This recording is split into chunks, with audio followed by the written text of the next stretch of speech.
Finally, after almost a year of waiting, the Nissan Silvia is finally street legal.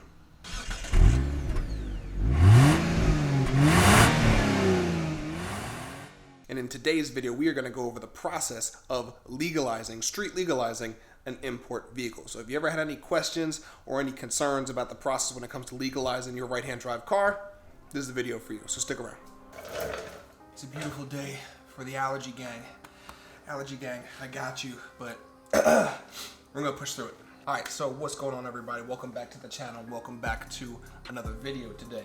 So, as I predicted in my last video, or hoped and predicted in my last video, I had hoped that we were gonna be able to finally go to the DMV. It is pretty much, as I said in the last one, been almost a year to the day that I've gotten the S13, and it's taken me so long to get the process done for street legalization. And there's a couple different reasons why, and I'm gonna let you guys know in this video today some of the reasons why, but also main portion of the video is I'm gonna go through the process for me, for my state at least, that it takes to get an import vehicle titled and street legal, street drivable in my state. So like I said in the beginning, if you have any questions about it or any concerns about it, hopefully you find this video and this video finds you well and gives you the information that you need. All right, so let me start back at the beginning, right? So around April 16th this time last year, top-ranked vehicle importers in California, they were loading up this S13 right next to me. They were putting it on a truck and they were sending it down to me. Now, before they had done that, they had overnighted me a package full of all the paperwork that I was supposed to sign. Probably one of the easiest processes I've ever done when it came to car buying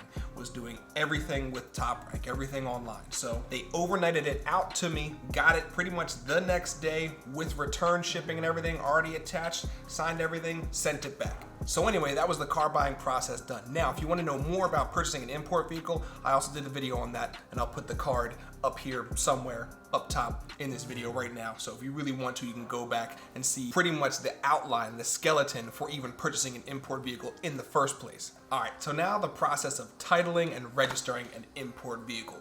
Why in the hell did it take me so long, pretty much a year, to register and title this vehicle? Well, let's start with the first thing, to get the first thing out of the way. It was COVID, basically. So COVID kind of put a damper on a lot of stuff. Once this car first got to me, all of the DMVs in my area were closed and I did not know when they were gonna open again. So the most that I could do was do emails back and forth, but pretty much all that gave me was information as to what to do once the DMVs opened up. So I had to wait a couple months for that in the first place. Now, the second biggest hurdle that I want to touch on when it comes to titling and registering an import vehicle is basically the fact that for as much as DMV workers do, they don't really know, at least in my experience with this, they do not know a lot about titling and registering an import vehicle.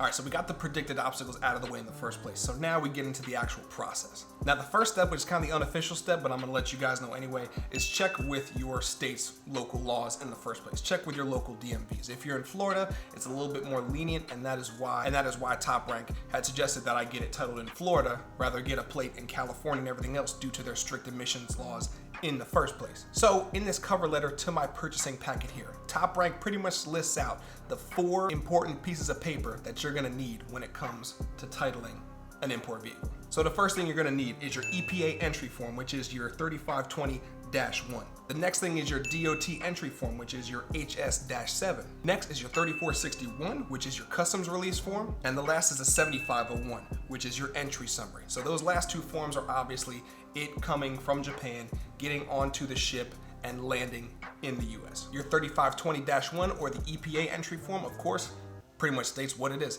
That's your EPA form stating that it is past the 25-year rule and it does not have to apply to the EPA standards once this car is over 25 years old. All right, so the first thing that I really had to do after getting all this, after finally tracking down someone who knew what they were talking about when it came to getting this stuff done for the Nissan, was that I had to find my nearest regional office and I had to go conduct something called a Vin Verification Inspection. Now, the reason for doing that is because Japanese cars and import cars in general, they don't comply with the correct numerical valued VIN, or vehicle identification number, that cars in the US have. So the whole point of a VIN verification inspection is that they are taking the chassis number, basically, which is going to be imprinted and stamped on the firewall. So they're going to take that chassis number, and that's what they're going to submit, or should I say you are going to submit, when it comes to submitting your affidavit for getting an actual title. So now that you've covered everything from the regional perspective, now you have to move on to the local perspective, which is going to your local DMV and actually getting a physical title, plates, and registration for that vehicle. So after that, I emailed my local DMV. They sent me back an email with an attached form along with a couple different directions, but the attached form was an affidavit basically stating that you are now applying for a title and registration for the specific vehicle, whatever it may be. Now in reality, it should be as simple as you bring your VIN verification inspection form from regional along with your filled out affidavit for application for a title to your local DMV, hand them all that stuff, and it should be good to go. It should be easy sailing from there. So at that point, your local DMV is going to take your affidavit. They're going to take your VIN verification inspection form from regional. They are also going to make copies of pretty much everything. Now here's the kicker, and I'm pretty sure it has happened to others as well. Once they get all this stuff done, they do not, I repeat, your local DMV does not have to conduct an inspection on the vehicle. That is the whole point of getting the VIN verification inspection from your regional DMV. That is basically regional stamping that form saying that this vehicle is good to go.